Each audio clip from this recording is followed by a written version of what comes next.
Mari kita kembali ke pelajaran kita di dalam Injil Yohanes. Sekarang Injil Yohanes pasal 20 ayat 15 sampai 18.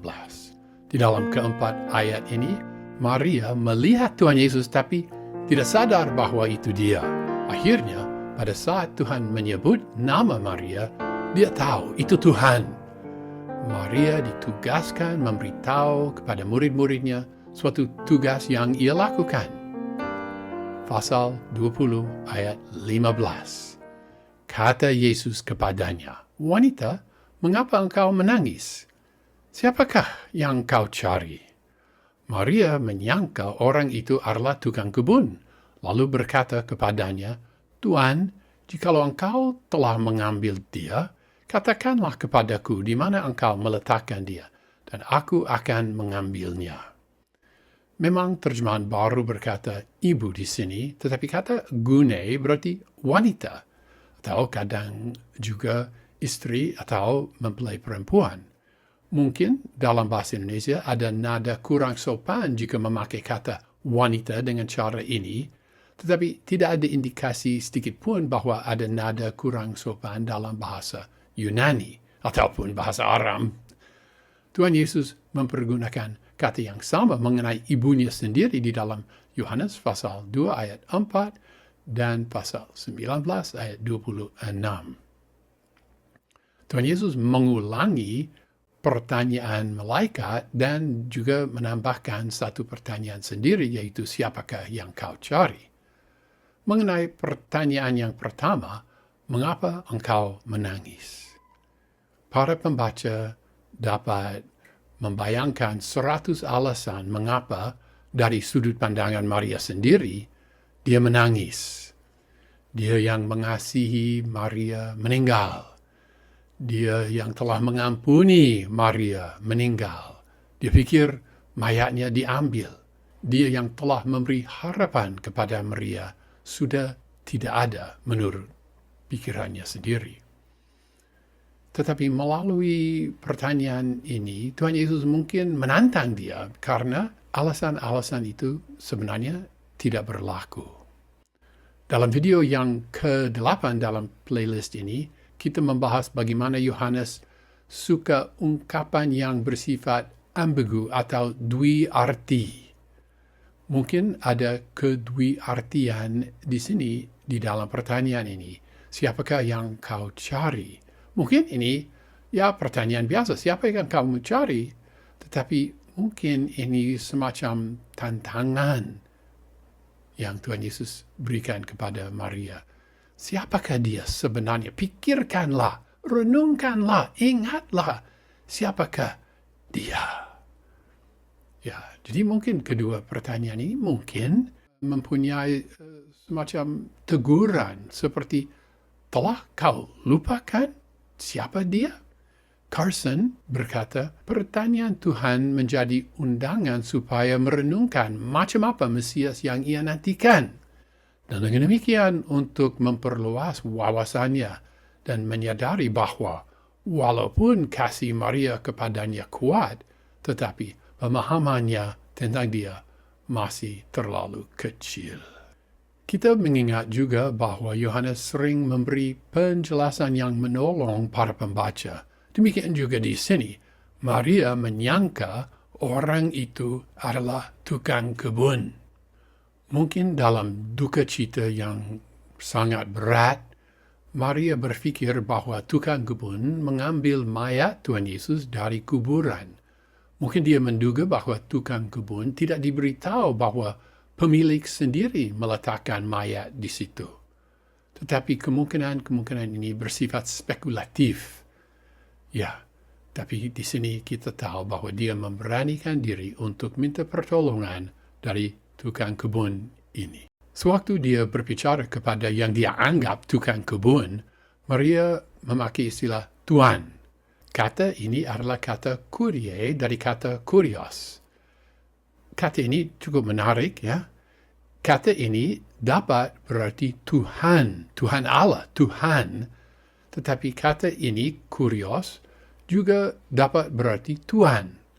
Dalam bahasa Indonesia ada dua kata, Tuhan dan Tuan. Tetapi dalam bahasa Yunani ada satu kata kurios.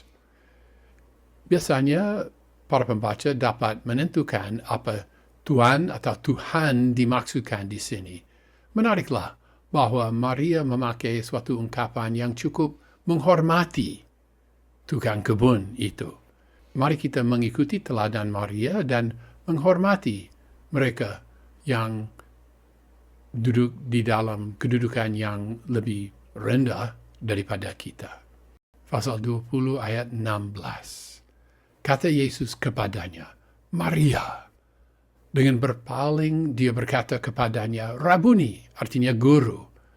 Semula Maria tidak tahu wajahnya, suaranya, tapi sesaat namanya diucapkan, dia tahu ini Tuhan Yesus.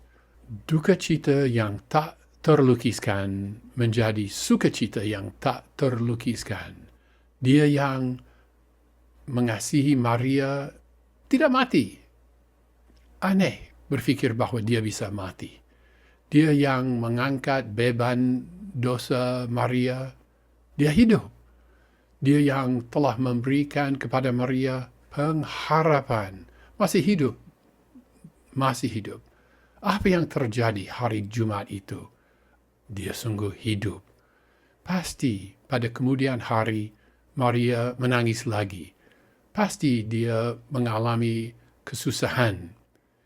Tetapi apa secara cepat atau pelan-pelan, sukacita kebangkitan pasti mengalahkan segala air mata dan kesusahan. Dia mengalami transformasi karena kebangkitan Tuhan Yesus Kristus. Dan kita membaca dan merenungkan peristiwa ini dan kata-kata ini. Apakah kata-kata dan peristiwa ini juga dapat mentransformasikan kita? Saya kira waktu kita susah, berduka cita, mengalami segala kesusahan, kita membaca, merenungkan bahwa Tuhan Yesus bangkit dari kuburan dan melalui mata Maria kita hampir dapat melihat Tuhan Yesus yang telah bangkit. Kita hampir dapat mendengar dia berkata, siapakah yang kau cari? Kita hampir dapat mendengar dia menyebut nama kita sendiri. Dan mudah-mudahan melalui itu duka cita kita dapat juga menjadi sukacita. Mungkin iman kita harus bertumbuh dan dengan disiplin dan perhatian kita mengambil keputusan. Kita percaya dan kita tetap percaya bahwa Yesus dia bangkit dan ada sukacita oleh karena kebangkitan itu. Ada masalah tekstual kecil di sini mengenai nama Maria. Sama seperti di dalam pasal 20 ayat 11, ada naskah yang bertulisan Maryam yang memang hampir sama dengan nama adik Musa, Miriam, tetapi kebanyakan naskah bertulisan Maria. Di dalam ayat ini kita membaca dengan berpaling dia berkata kepadanya. Ya memang dia sudah berpaling dalam ayat 14, dia berpaling lagi. Mungkin di dalam ayat 14 dia berpaling untuk sementara, tetapi di dalam ayat ini dia berpaling dan menghadap dia. Maria Magdalena menyebut dia Rabuni. Kata ini hanya dipakai 2 kali di dalam seluruh perjanjian baru. Di sini dan di dalam Markus pasal 10 ayat 51, di mana orang buta berseru kepada Tuhan. Menurut Beasley Murray, istilah Rabuni lebih menghormati daripada istilah Rabi. Dan ada masalah tekstual lagi, istilah Ibraisti berada di dalam 3 naskah yang cukup lama dan beberapa naskah yang lain, tetapi tidak ada di dalam Alexandrinus dari abad ke-5 dan dari kebanyakan naskah. Saya berpikir itu tidak termasuk orisinil. Pasal 20 ayat 17, kata Yesus kepadanya, janganlah engkau memegang aku, sebab aku belum naik, kata anak Baino, kepada Bapa.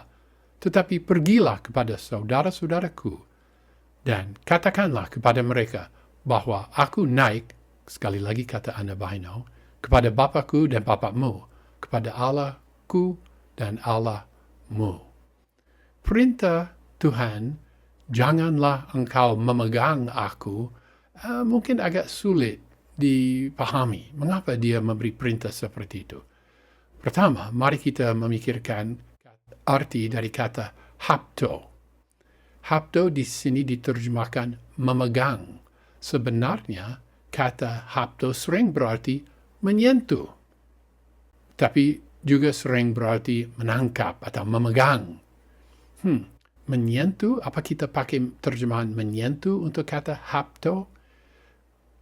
Sebenarnya aneh jika Tuhan Yesus berkata, jangan sentuh aku. Kita melihat di dalam Yohanes pasal 20 ayat 27, Tuhan Yesus suruh Thomas supaya dia ulurkanlah tanganmu dan cucukkan ke dalam lambungku. Jadi menyentuh kurang tepat rasanya, tetapi memegang, ya. Masuk akal bahwa di dalam sukacita, Maria memegang kaki Tuhan Yesus Kristus. Di dalam Matius pasal 28 ayat 9, kata kerja krateo dipakai. Di dalam konteks peristiwa ini, krateo sungguh pasti berarti memegang. Tuhan Yesus melihat sukacita Maria, dan dengan sukacita Tuhan Yesus berkata, tidak perlu memegang dia. Memang dia akan naik kepada Bapaknya, tetapi belum saatnya. Nah, mungkin ungkapan Bapakku dan Bapakmu, Allahku dan Allahmu, memberi kesan bahwa ada kesamaan yang terbatas antara hubungan kita dengan Allah Bapa dan hubungan Tuhan Yesus dengan Allah Bapa. Memang dia adalah Bapa kita dan dia adalah Bapa dari Tuhan Yesus Kristus. Tetapi Tuhan Yesus tidak memakai ungkapan Bapa kita. Ungkapan itu mungkin terlalu memberi kesan bahwa dia dan mereka mempunyai hubungan yang sama dengan Allah Bapa, dan itu tidak benar. Pasal 20 ayat 18. Maria Magdalena pergi dan berkata kepada murid-murid bahwa dia telah melihat Tuhan dan apa-apa yang ia katakan kepadanya. Maria melakukan apa yang dia disuruh lakukan. Tanggapan para murid tidak dicatat di dalam Injil Yohanes, tetapi dicatat di dalam Injil Markus dan Lukas. Markus pasal 16 ayat 10 dan 11. Lalu perempuan itu pergi memberitahukannya kepada mereka yang selalu mengiring Yesus, dan pada waktu itu sedang berkabung dan menangis. Tetapi ketika mereka mendengar bahwa Yesus hidup dan telah dilihat olehnya, mereka tidak percaya. Lukas pasal 20 ayat 11. Tetapi bagi mereka, perkataan-perkataan itu seakan-akan omong kosong, dan mereka tidak percaya kepada perempuan-perempuan itu. Ada satu masalah tekstual lagi. Kebanyakan naskah-naskah yang awal dan beberapa naskah yang lain bertulisan heoraka, aku telah melihat, sesuai terjemahan baru. Tapi dua naskah yang cukup awal dan kebanyakan naskah bertulisan heoraken, berarti dia telah melihat. Suatu perbedaan yang kecil. Ya, sebagai ringkasan pasal 20 ayat 15 sampai 18, di dalam keempat ayat ini, Maria melihat Tuhan Yesus tapi tak sadar itu dia. Akhirnya Tuhan Yesus mengucapkan nama Maria, dan Maria tahu itu dia. Lalu Maria ditugaskan memberitahu kepada para murid, dan Maria pergi memberitahu.